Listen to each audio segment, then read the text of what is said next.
নমস্কার বন্ধুরা, আমি শ্রাবন্তী।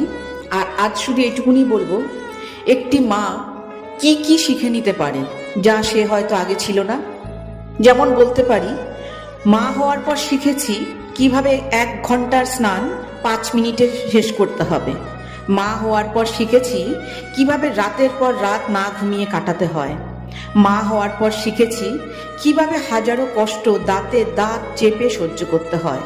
মা হওয়ার পর শিখেছি কিভাবে ঘন্টার পর ঘন্টা খাবার নিয়ে বসে থাকতে হয় ছেলে মেয়ের জন্য। মা হওয়ার পর শিখেছি কিভাবে নিজের খাবারটা না চিবিয়ে শুধু জল দিয়ে তাড়াহুড়ো করে গিলে খেতে হয়। মা হওয়ার পর শিখেছি কিভাবে ভুলতে হয় আমিও কারোর আদরের মেয়ে ছিলাম। মা হওয়ার পর শিখেছি কিভাবে নিজের কিছু ইচ্ছে আকাঙ্ক্ষাগুলোকে ফুল স্টপ লাগাতে হয়।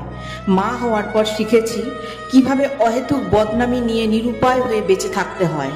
মা হওয়ার পর শিখেছি কিভাবে ধৈর্য ধরে সংসার করতে হয়। হ্যাঁ বন্ধুরা, প্রত্যেকটা মার এটাই বাস্তব সত্য ঘটনা। আর তারপরেও কিন্তু অনেক মাকে পরে যখন ছেলে মেয়েরা বড় হয় তাদের কাছ থেকে শুনতে হয়, কি করেছো আমার জন্য?